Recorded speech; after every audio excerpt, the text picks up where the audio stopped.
आज की कहानी है कौन बनेगा नेता। अगर आप नए हैं तो चैनल को ज़रूर सब्सक्राइब करें हमारे नए वीडियो देखने के लिए। धन्यवाद। नगर निगम के चुनाव पास आने वाले थे। पूरे कानपुर शहर में टिकट को लेकर मारामारी शुरू थी, लेकिन सबसे ज्यादा चर्चा में वार्ड नंबर 40 की सीट थी। वो इसलिए क्योंकि इस बार वहां की सीट महिला के लिए आरक्षित थी।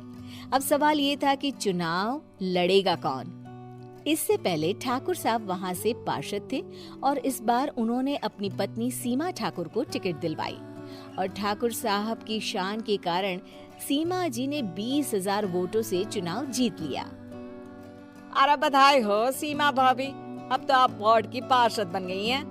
अब तो हमारे काम आप ही करवाएंगी। अरे ये तो सिर्फ नाम की पार्षद बनी है, वो तो महिला सीट आ गई, वरना पार्षद तो मुझे ही बनना था। अब भले ही चेहरा इसका होगा लेकिन पावर तो मेरी ही होगी। अरे वाह भाई साहब, क्या दिमाग लगाया है आपने भी। आइए आप लोग, खाना लगा दिया है सबके लिए।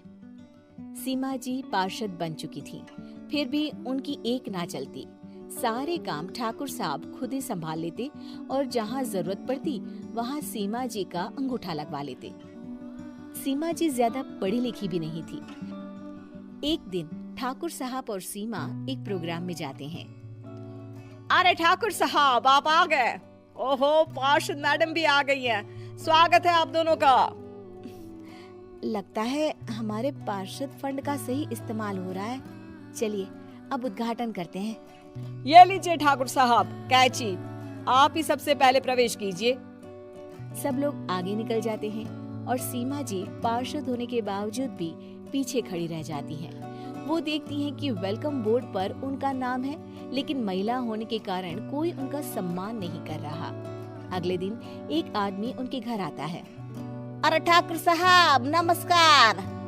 कल ना हम नोटिस किए कि हमारा घर तो अवैध है और नगर निगम वाले उसे तोड़ने आ रहे हैं। अरे कुछ कीजिए ना ठाकुर साहब।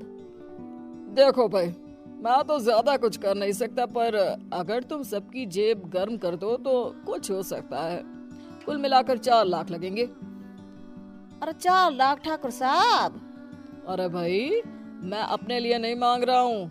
दरोगा है, इंजीनियर बाबू है, बड़े साहब है, सबको देना पड़ता है ना थोड़ा थोड़ा। बोलो है मंजूर? तभी वहाँ अचानक सीमा जी आ जाती हैं। अरे ये आप क्या कर रहे हैं? पहले इन्हीं लोगों से तो आपने वोट मांगे, अब इनसे ही पैसे ले रहे हो। अरे चुप रहो तुम। तुम्हारा काम है सिर्फ अंगूठा लगाना, तुम वही किया करो। मुझे दूसरे काम तुम मत सिखाओ, समझी? और तुम ना जाओ, अब पैसे लेकर आओ, वरना जेसीबी किसी भी वक्त आती होगी। सब कुछ ऐसे ही चलते रहता है। एक दिन सीमा जी और ठाकुर साहब को एक लोकल मीटिंग में बुलाया जाता है। वहाँ पर कई और अधिकारी लोग भी मौजूद रहते हैं। अब मैं चाहूंगा कि ठाकुर साहब हमारे बीच 2 शब्द कहें। मेरे प्यारे भाइयों और बहनों, आज मेरा सौभाग्य है कि मैं आप सबकी सेवा दिन रात कर पा रहा हूँ। आपने मेरी पत्नी को भारी मतों से जिताया है, इसलिए मैं आप सभी का शुक्रगुजार हूँ। मैं आप सबसे वादा करता हूँ कि हमेशा की तरह हमारे वार्ड में किसी को कोई तकलीफ नहीं आने दूंगा। सभी लोग तालियां बजाने लगते हैं।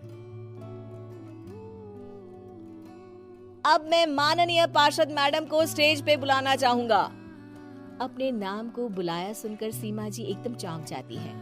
उन्हें बिल्कुल उम्मीद नहीं थी कि इतनी बड़ी जगह उन्हें मंच पर बुलाया जाएगा।